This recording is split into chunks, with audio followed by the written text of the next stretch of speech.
Medical college ప్రైవేటీకరణ ఎప్పుడైనా medical కాలేజీలు ప్రైవేటీకరణ చేయడం అనేది చాలా దురదృష్టకరం. ఎందుకంటే పేద విద్యార్థులకి మెడికల్ విద్యని దూరం చేయడం తప్ప రెండోది ఏమీ కాదు. ఇవాళ గవర్నమెంట్ మెడికల్ కాలేజీల్లో ఎవరైతే పేదలు ఉన్నారో, బడుగు బలహీన వర్గాలు ఉన్నారో, అట్టడుగు వర్గాలు ఉన్నటువంటి మెరిట్ విద్యార్థులందరూ కూడా వాళ్ళలో సీట్లు వస్తాయి. వాళ్ళని చదువుకోనియకుండా చేయడానికే దీన్ని ప్రైవేట్ పరం చేస్తున్నారు. గతంలో చూసుకుంటే ఎన్ని మెడికల్ కాలేజీలు ఉన్నాయి మన రాష్ట్రంలో. మరి జగన్మోహన్ రెడ్డి గారు వచ్చిన తర్వాత 17 మెడికల్ కాలేజీలు తెచ్చి దాంట్లో 5 మెడికల్ కాలేజీలని పూర్తి చేసి వాటిని ఓపెన్ చేయడం కూడా జరిగింది. మిగతా కాలేజీలు కూడా దాదాపు 75%, 80% పని పూర్తయింది.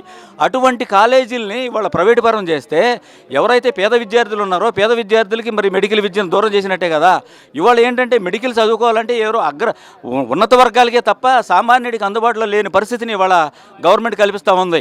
మనం జగన్మోహన్ రెడ్డి గారు ఒకటే ఆలోచించారు, ఎవరైతే పేదలు ఉన్నారో పేదలందరికీ కూడా మెడికల్ మరి ఏదైతే మెడికల్ విద్య ఉందో అది అందరికీ అందుబాటులోకి తేవాలని చెప్పేసి ఆయన మరి 17 కాలేజీలు సెంట్రల్ మరి ఏదైతే కేంద్రంతో పోరాడి 17 మెడికల్ కాలేజీలు తెచ్చారు. గత చరిత్రలో ఎప్పుడు కూడా ఇన్ని మెడికల్ కాలేజీలు తెచ్చినటువంటి ముఖ్యమంత్రి ఎవరో లేడు. 17 మెడికల్ కాలేజీలు తెచ్చారు. ఎవరి కోసం? పేదల కోసం.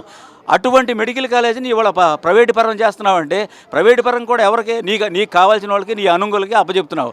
ప్రైవేటు పరం అయినప్పుడు అది ఎవడైతే సీట్లు కొనుక్కోగలడో వాడికే మరి మెడికల్ విద్య అందుబాటులో ఉంటుంది తప్ప సామాన్యుడు మరి 100కి 90 మార్కులు తెచ్చుకున్నా కూడా మరి అతనికి మెడికల్ సీట్ వచ్చే పరిస్థితి లేదు కదా. ప్రైవేట్ కాలేజీలో డబ్బులు కట్టలేడు కదా. మరి కాబట్టి ఇది చాలా దురదృష్టకరం. మరి ప్రైవేట్ ఇప్పటికైనా సరే గవర్నమెంట్ ఆలోచించి మరి మెడికల్ కాలేజీని ప్రైవేట్ పరం చేయకోకుండా గవర్నమెంట్ పూర్తి చేసి మరి గవర్నమెంటే వాటిని రిప్రజెంటేషన్ చేసి పేదలందరూ కూడా అందుబాటులోకి తీసుకొచ్చే మంచిదనేది మా యొక్క ఉద్దేశం. మెడికల్ కాలేజ్ అనేది పెద్ద దందా అండి. ఇది మీ గవర్నమెంట్ ఉన్నప్పుడు మెడాల్ అనే కంపెనీకి ఇచ్చారు. ఎందుకు ఇచ్చారు? పేద ప్రజలకు ఉపయోగపడేదాన్ని పేద ప్రజలకు ఉపయోగపడాలి. కానీ కార్పొరేట్ వ్యవస్థ ఉపయోగపడటం కోసం మీరు టెండర్ ఇచ్చి పడేసి వాడు దోసుకోవడం కోసం మీరు దోసుకోవడం కోసం ఇచ్చేస్తారు. మెడికల్ కాలేజీలు ఇచ్చిన మహానుభావుడు ఎప్పుడైనా చరిత్రలో ఏమనుందా?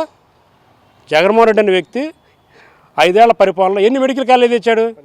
17 మెడికల్ తెచ్చాడు. తెచ్చి ప్రజలకు అందుబాటులో విధంగా చేశాడు. కనీసం వాటిని ఓపెన్ చేయట్లేదు. నువ్వు ఇప్పుడు వాటిని విధానంగా పీపీ విధానం పెట్టేసి ప్రైవేట్ పరం చేస్తే ఏముంది మళ్ళీ దోసుకోవడానికి.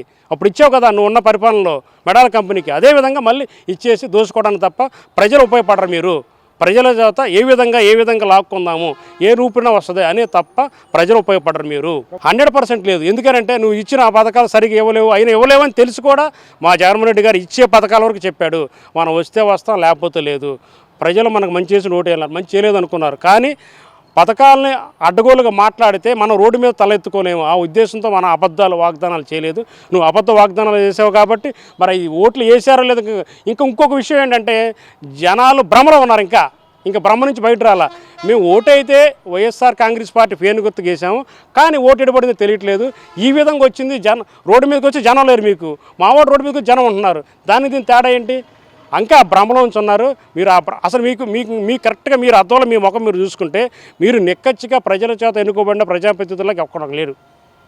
ఇది ట్యాంపరింగ్ ద్వారా గెలిచే విధంగానే ఉంది. ఆల్రెడీ రాహుల్ గాంధీ గారు దేశ కాంగ్రెస్ నేత మాట్లాడుతున్నాడు. వస్తుంది, అది వచ్చిన తర్వాత అదేంటనేది ఆ టైం వచ్చినప్పుడు సీఎంలు గీఎంలు డిప్యూటీ లీడర్ మొత్తం లైన్లోకి వస్తారు. ఆ రోజు తెలుసు, తెల్ల మొక్కలు వేసి చూస్తారు, ప్రజలు హర్షిస్తారు.